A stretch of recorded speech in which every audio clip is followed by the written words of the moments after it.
Hi, I want to welcome you today to this video conference in which we'll be discussing the Guthrie Theater's touring program and our current touring production of Molly Sweeney. You are here today with Discovering the Magic of the Guthrie Theater, a special live interactive video conference on the statewide learning network of Minnesota and the MNet Higher Education Network. This is being carried also on Cable 14, and we welcome those audiences as well in the northwestern suburbs. We originate out of Intermediate School District 287 in Plymouth, Minnesota. For those of you that are joining us on cable today, I do want to invite you to participate and encourage you to call with any questions or ideas that you have about the Guthrie's touring program. My name is Beth Burns. I'm the director of the Guthrie Theater's touring program based out of Minneapolis, Minnesota. But most of my work takes place on the road, around the region, around the upper Midwest, working with the Guthrie's touring program, which brings one production a year from the Guthrie stage out into the region for performances and workshops. I think I'll start today by giving you a little bit of background on the mission of the Guthrie's touring program and what that program actually involves. And again, I do invite you to participate if you'd like. Otherwise, we'll just go ahead and provide you with some information about this very special and exciting program at the Guthrie Theater. The Guthrie Theater's touring program was actually started in the early 1970s. It's a program that has a long and rich history. The theater was founded originally in 1963 and started touring by the early 1970s.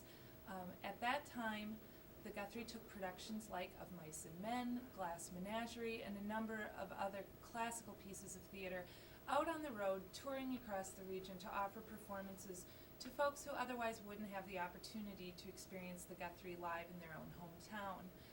This touring program lasted for many, many years, from the early 1970s all the way through the mid-1980s. And at that time, the Guthrie's touring program was sort of disbanded, primarily for funding reasons. As you may recall, in the 1980s, the National Endowment for the Arts began seeing significant funding cuts, and in addition to that, the artistic mission of the theater was more inwardly focused, and the theater was contributing its resources in other areas. So the touring program was disbanded at that time. Now in 1996, Joe Dowling joined the Guthrie Theater as artistic director and immediately was interested in revitalizing the touring program. It took a few years to get things up and running, but by 2000 we were ready to bring out our first touring production, a play of A Midsummer Night's Dream. That tour last spring visited 16 communities around the upper Midwest, and more than 50,000 people experienced the Guthrie on tour. That leads us to this year with our touring production of Molly Sweeney. Joe Dowling again directs this production, which we originally did at the theater in 1998 in our lab space. Molly Sweeney is a play that's written by Brian Friel, a living Irish playwright, probably the most important living Irish playwright, and a friend of Mr. Dowling's. It's a beautiful play written in a very interesting style, a monologue style, where the three characters of the production, instead of speaking to one another to tell their story, speak to you directly, the audience. They deliver monologues to reveal the story of Molly Sweeney, a woman who is blind since childhood and at the age of 41 has an opportunity to have her sight restored through surgery. The three characters in the play are Molly herself, her husband Frank, and Mr. Rice, the doctor who performs the surgery for her. In addition to offering performances, which is obviously a big part of what we do when we're on tour, the Guthrie also makes sure that there's an education component to every community residency that we do. We do workshops in every town we visit, and those workshops range from acting techniques to dialect coaching to movement workshops. And really we try to do whatever the community is interested in having us bring to the table in terms of educational programming. The balance of that means that the community has an opportunity to really get to know us, the Guthrie Theater, but that we also can share ideas with the people across the region who are keeping the arts alive all throughout the Midwest. Why did we restart the touring program? Because touring is an expensive endeavor. It's it takes a lot of resources from within our organization. but it's also critically important. And to talk a little bit about why we're on tour again, I think will be helpful for you as you understand more about this program itself. The touring program for the Guthrie accomplishes a number of things. First of all, the Guthrie Theater was founded in this region on purpose. When Tyrone Guthrie came to the United States and was looking for an opportunity to found a regional theater, he looked all across the nation, but really decided that the Twin Cities of Minneapolis-St. Paul and the region of the Upper Midwest was where he wanted his theater to be based. This had to do with a lot of things. Primary among them was the very, very strong educational system that exists in this area, and an audience base that was people who were educated, interested in theater, appreciative of the arts, and a community that had already stepped forward and said, culture is important to us, we want this to be part of our lives. By touring, we reinforce that idea. We're on the road, we're visiting the communities where people for decades have been supporting us. Joe Dowling says very frequently, roads in Minnesota go both ways. You drive to the Twin Cities frequently to share our work. This is our opportunity to take our work on the road to you. Second of all, we're frankly buying an insurance policy for the future of the arts. By bringing our work to the region, we expose young people and adults, but young people in particular, to theater in a way that they may not have ever seen before. Not every community is fortunate to have a fully professional theater in its own hometown. But when the Guthrie comes to town, it's an opportunity for young people to meet actors, meet stage managers, meet technicians, and get to know what it really takes to make theater happen. Hopefully what that will do is not only spark a love for theater for kids that will be our future audiences, and the future audiences for all the arts in the Upper Midwest, but it's also an opportunity for young actors and young technicians, people who are carpenters that love theater, people who are electricians that love theater, to get involved in design, get involved in acting, get involved in stage management. The Guthrie Theater's strength lives in the region. Molly Sweeney's a perfect example of that. The actors who you're going to see in just a couple of minutes on some video clips, they come from your communities. Laura Esping, who plays Molly Sweeney, grew up in the Quad Cities in Iowa, small communities on the border of Iowa and Illinois. Nathaniel Fuller, who plays Mr. Rice, grew up in Duluth. So he's from Minnesota himself. And Michael Booth is similar. He grew up just north of St. Cloud in a very small community, discovered the love of theater at a young age, and is now performing for the Guthrie on a regular basis. So you can see that by being on the road and introducing young people to theater, we are building our own future, hopefully getting you excited about theater in a way that may make you want to participate, whether it's at your community theater or in your high school or in your college. And possibly even one day stepping onto the Guthrie Theater stage itself. Now, I think before we get too far into this presentation, it would be great to set some context and introduce you to this play, Molly Sweeney, that is out on tour right now. We're currently in Pipestone, Minnesota, and over the coming months, through May, we'll be on the road throughout the region. And the communities that we are still visiting in Minnesota this year include, got a list here, Red Wing, Duluth, Fairmont, Fergus Falls, Austin, Chaska, Winona, Staples-Motley, Mankato, St. Cloud, Moorhead, and Hibbing. So as you can see, our reach across the state is very broad, and we're very proud to be bringing this production of Molly Sweeney to you throughout the region. We're going to cut away now and take a look at some footage, both taken from the show and some interviews with the actors. And then when we come back, we'll talk more about Molly Sweeney, more about the Guthrie's touring program, and the education programs of the Guthrie Theater.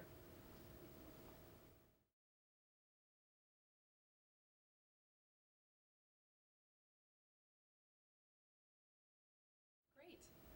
Well, now we've taken a peek at some of our footage for Molly Sweeney. One of the things that you probably noticed about this production from what you saw in the footage is that this is a pretty simple set and a fairly simple design to this production. Molly Sweeney, a 3-character play told all in monologues, is delivered on a unit set with 3 chairs and 6 platforms. This model of touring represents the type of tour that we're very thrilled to be out with this year. A production that physically can fit into most spaces around the region and is affordable, frankly, for communities that can't look at taking a full-scale Guthrie production into their communities. This type of balance, I think, really shows what we're trying to do with the Guthrie's touring program.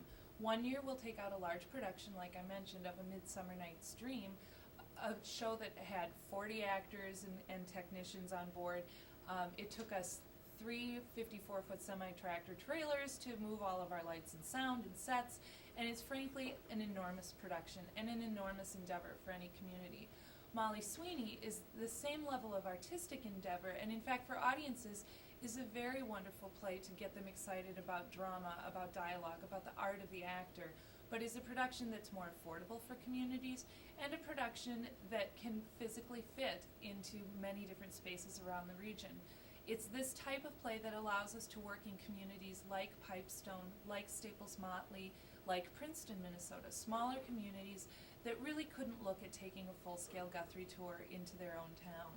This type of touring is something that's going to persist with us. We'll be on the road next year with Wilderness, another large production, and then the following year we'll be out again with a smaller scale, but still a work that is representative of what we do at the Guthrie Theater all of the time. What I want to do now is talk to you a little bit about Molly Sweeney specifically, the content of the play, and what it is that the actors are portraying through this production, and what Brian Friel might have been thinking about when he was writing the piece.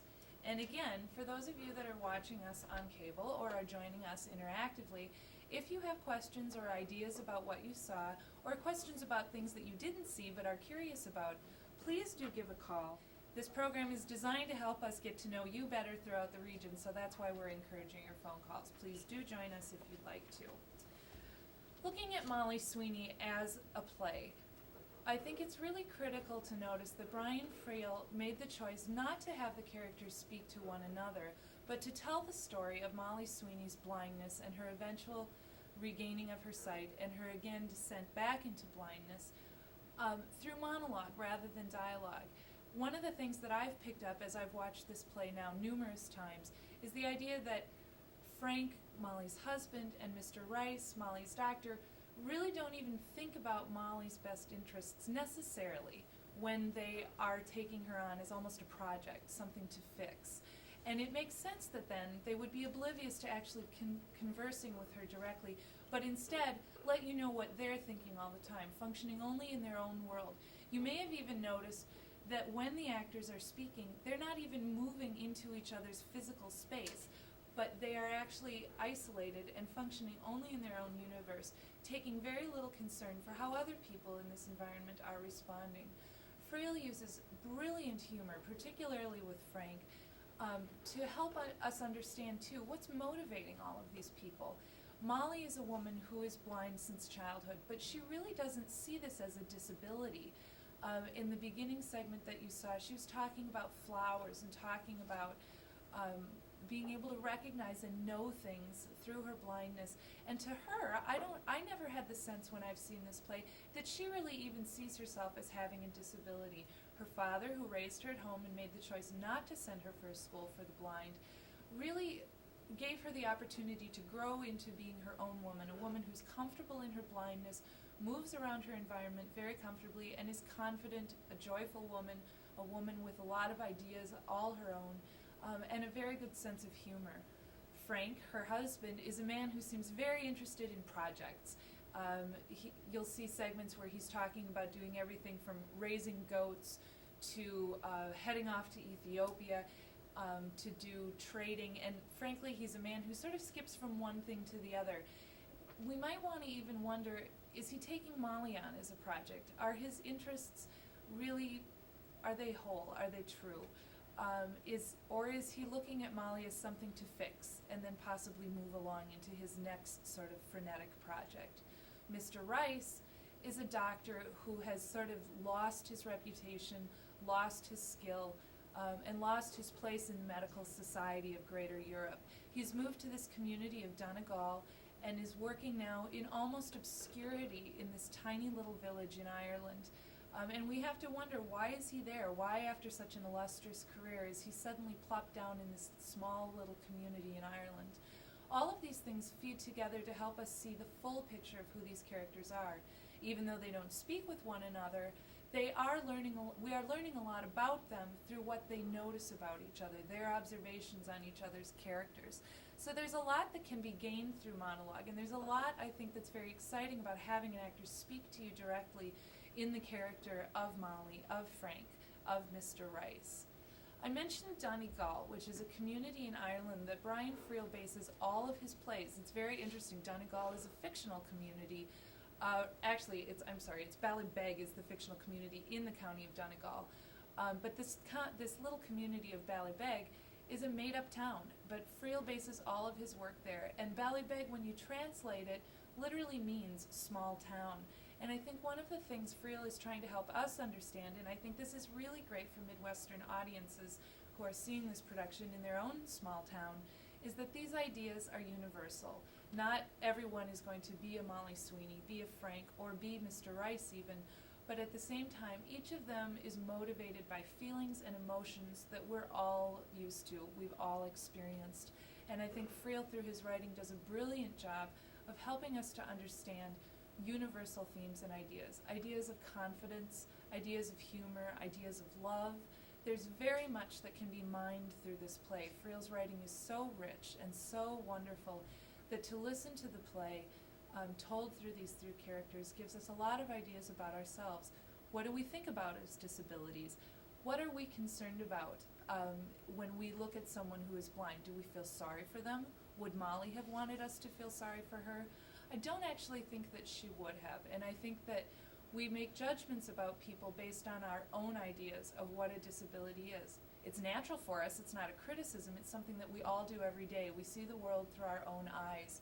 Molly has eyes, not visual optical eyes that see her world the way we do, but her eye into the universe is through touch, through smell, through her other senses which she has developed.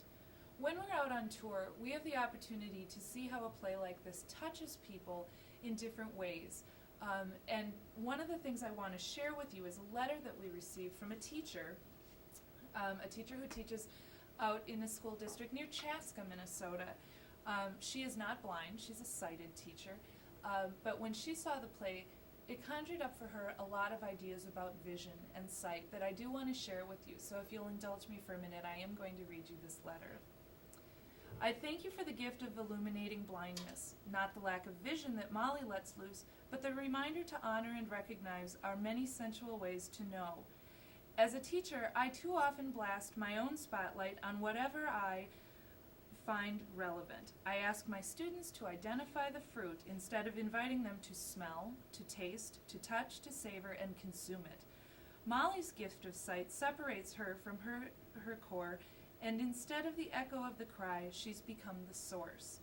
On the way home after the play this evening, I wondered how my own blindnesses cushion and comfort me. When do I reject how my students know? Do I separate them from their own essences? This presentation of Molly Sweeney has reminded me to invite my students into their own perceptions. Maybe a cube isn't always a cube. Thank you for the thought-provoking performance for me personally, but more importantly, thank you for stirring the intellect of my students. Neither you nor I will probably get to smell or touch what develops from the seeds you've planted in muddy minds. It's germinating. I think this letter is particularly exciting for us because it really helps us realize that one of the core themes of the play, what is sight, what is vision, can be interpreted in many ways. If you know someone who is blind, you probably recognize that their sense of touch, their sense of smell may be more heightened than your own. I know that I see the world in one way, and my husband sees it in another, and my friends see it in still another. And so when you look around you at school or among your peers, or even listening to your teachers tell you, how they want you to do something, I think it's pretty helpful to recognize that sight comes in many forms and that we're only able to bring our own perspective to a situation. But by recognizing through plays like Molly Sweeney that there are more than one way to see the world and to see the world we live in, we maybe are a little bit more open-minded, a little bit more trusting, and a little bit more open to new ideas. I think now would be a really good time to cut back to yet another segment of the production. We now have a clip that I want to share with you that features Laura Esping, the woman who plays Molly Sweeney, prior to her operation and the nervousness that you can imagine she's encountering as she's about to go from her world of blindness potentially into the world of sight, and the party that she has the night before that operation takes place.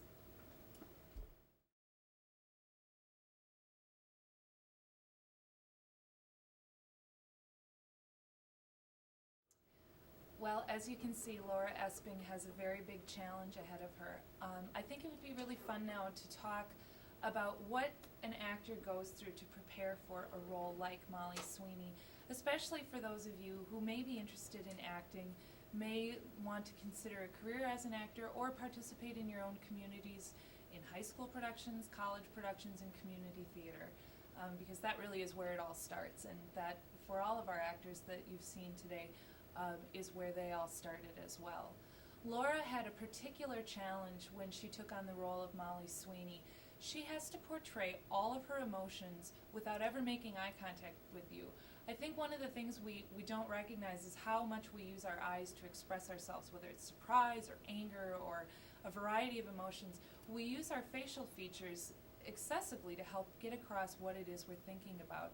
Laura had to almost detrain herself for many of her acting techniques that she's learned over the years because she can't use her facial cues. To someone who is blind, facial expression doesn't mean a whole lot, so Laura needed to learn how to act blind, essentially, and convey her ideas and her thoughts in ways other than she might typically do through a normal monologue. So Laura worked with folks from the Vision Loss Center, with actresses she knows who are blind, and with people in the blind community that she had an opportunity to speak with to prepare for the role. In addition to that, it might come as a surprise to you that Laura, in fact, is not from Ireland. Her accent is a manufactured accent, and that came from working extensively with a dialect coach. In this case, a gentleman who lives in the Twin Cities named Fiacre Douglas. Fiacre worked with Laura to help her develop an accent that was a dialect that reflected the part of Ireland that she's from, the County Donegal and the community of Ballybeg. Now, Mr. Rice, Nat Fuller, the actor who played Mr. Rice, had to work with our dialect coach on a completely different accent because he is not originally from that part of the country. When the Guthrie takes a production like Molly Sweeney on the road, these are the things we think about. We want to give you, the audience, the opportunity to see a full-scale production that every little piece of the play has been thought about down to the last letter. And that means bringing you dialect, bringing you acting technique, and bringing you the skill that only these actors who've trained extensively for years can do through lots and lots of preparation. It's wonderful to see these actors develop their characters and to bring out in their character the unique qualities that make them exciting and compelling to watch and listen to. Molly is one type of actress and one type of character. She's a more sedate, well, not necessarily in the scene where you just saw her dancing and cutting loose the night before her operation, but typically we get a feeling that Molly has a sense of calm, a sense of presence that is very grounded and very sure of herself. Frank Sweeney, played by Michael Booth, is an entirely other story. This is a man who flits from one thing to the next, has a frenetic energy to him, and really brings to life a lot of humor and a lot of the energy of Friel's writing. So let's now cut away and take a look at Michael and the skills that he has brought to his character of Frank Sweeney.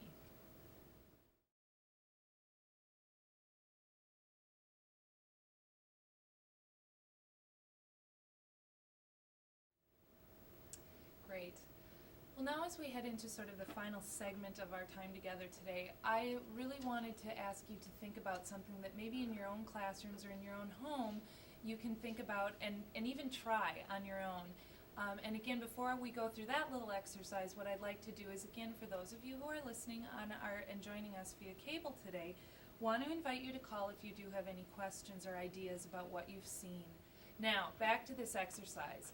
One of the things that Frank Sweeney talks about in the play Molly Sweeney, written by Brian Friel, which again is on tour with the Guthrie Theater this spring through May 13th all across the upper Midwest, is the idea of engrams. Now, this is a term I had not heard before, but I think for me is one of the most fascinating parts of this play. Friel introduces us to the idea that when we are born with sight, we learn what a coffee mug is, what a microphone is, and what a piece of paper is because we can see it. What would happen if we didn't have our sight to give us the visual cues of what we're looking at. These are called engrams, and Frank talks about them extensively in the play. I've got a definition here that we do include in our study guide, and that is a physical change, an imprint in living neural tissue made in response to stimulation. This is hypothesized to account for memory. Now that sounds all heady, but basically what it means is, how do we know what we know? If I know this is a coffee mug, do I know it's a coffee mug because I'm touching it or because I'm seeing it? I, as a person with sight, get most of my cues from the visual world. Molly Sweeney has learned to know things through her world of blindness. The first segment we looked at a while back was about the flowers that Molly knew. She knew them by touch, she knew them by smell, and she didn't have a sense of what color they are or what they actually looked like. When Molly regained her sight, if she wasn't able to touch those flowers, would she actually know what they were? She's never looked at these things visually before. She's only had these other senses to regard them through. So if I had been blind and I knew what a coffee cup felt like, would I know what that was when I was suddenly looking at it but couldn't touch it? I would encourage you in your own life, whether you're in your classroom today or sitting at home, to close your eyes and try to feel something that's very familiar to you, a coffee mug, the remote control on your TV set, supplies that you have in your desk at school, and really ask yourself, how do you know what something is? What does a pen feel like if you have no visual cues? I think this is a theme that is talked about in the play that is one of the things that we, sitting in our homes, sitting in our classrooms, can explore as an idea and really try to take a step into Molly's world for even just a moment. And by doing that, if you're then able to join us on the road, to see us on tour, it'll be a really interesting experiment leading you into the world of Molly and to what she experiences on a day-to-day basis, and maybe gives you some insight into the frustrations she experiences toward the end of the play, as everyone's expectations of her, a woman who now has sight, what those expectations are really up against, and that Molly basically has to relearn everything in her world and the challenges that lays out before us. So it's just kind of an exercise I invite you to undertake. What is an engram? How do you know what you know? Now, what I'd like to do to sort of wrap things up is encourage you to take a look at a map of the Midwest if you have one. And talk a little bit about the Guthrie's touring program again in the bigger sense, moving away from this production of Molly Sweeney and back to the idea of the program that we call Guthrie on Tour. Again, the Guthrie's been touring since very early in the 1970s, but hasn't been on the road for the last 15 years, with the exception of last year when our touring program was remounted with a production of A Midsummer Night's Dream. Molly Sweeney is an even larger endeavor for us. We're out on the road this spring in 30 cities throughout the upper Midwest, 7 states around the region that are all bordering or near Minnesota, that communities have stepped forward and said, we want the Guthrie Theater to come to our community. We want you to offer performances and come and do some workshops with us.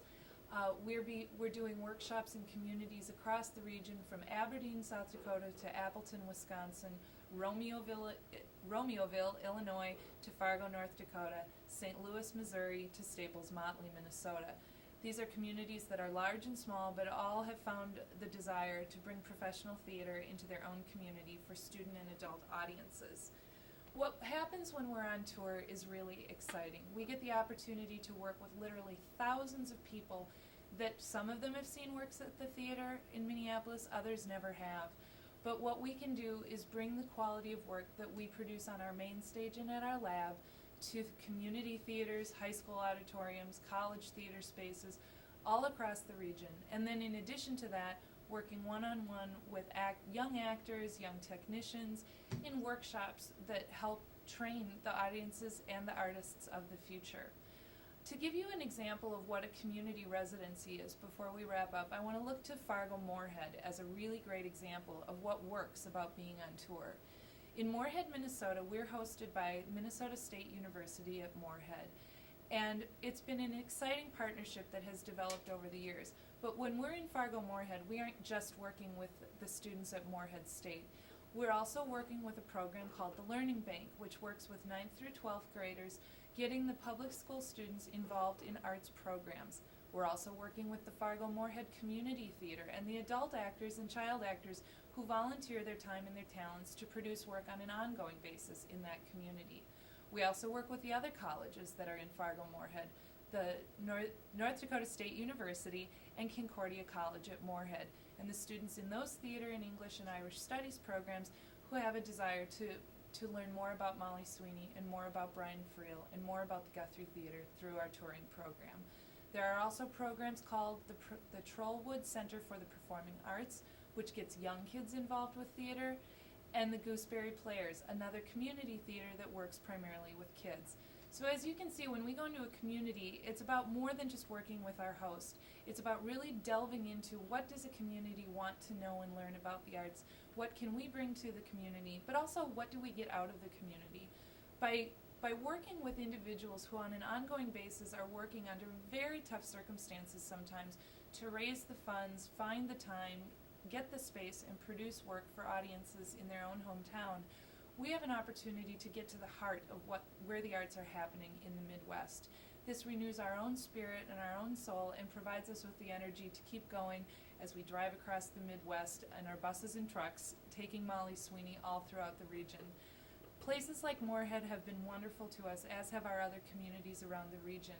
I would invite you, if you're interested in seeing if there's a possibility of the Guthrie's touring program coming to your own town, to give me a call at the Guthrie Theater. My number there is 612-347-1144, and that's if you'd like to learn more about the Guthrie's touring program.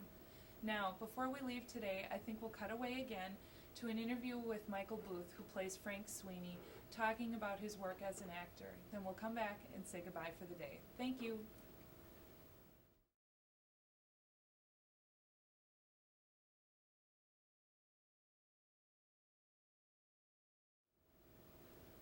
Great. Well, now you've had a chance to see some footage from our production of Molly Sweeney, hear from the actors who are playing these three very critical roles on the road on behalf of the Guthrie Theater this spring during our touring production, and to learn a little bit about the Guthrie Theater's touring program and the themes laid out in this beautifully written play by Brian Friel. I want to thank you for joining us today for discovering the magic of the Guthrie Theater on tour through the Learning Network of Minnesota and the MNet Higher Education Network. We're so appreciative that anybody takes the time to join us for programs on tour and at the Guthrie Theater. The theater's been healthy and strong for nearly 40 years, largely because of the audiences. In fact, entirely because of the audiences. Without you and your interest in theater, the Guthrie would not have anyone to perform for and would frankly fade away. But over the decades, you have consistently shown your appreciation and support for theater at the highest level. And we are looking so forward to bringing you more touring productions that reflect the caliber of work that we've come to know as the Guthrie Theater, both on tour throughout the region, but also at our home in Minneapolis. So I invite you to join us, either on the road or in Minneapolis, for a show at the Guthrie Theater. And again, if you'd like to learn more about the touring program and how we could work directly with your community, I invite you to call me. My name is Beth Burns. I'm the director of the touring program at 612-347-1144. Thank you so much for your time and your interest today. Bye-bye.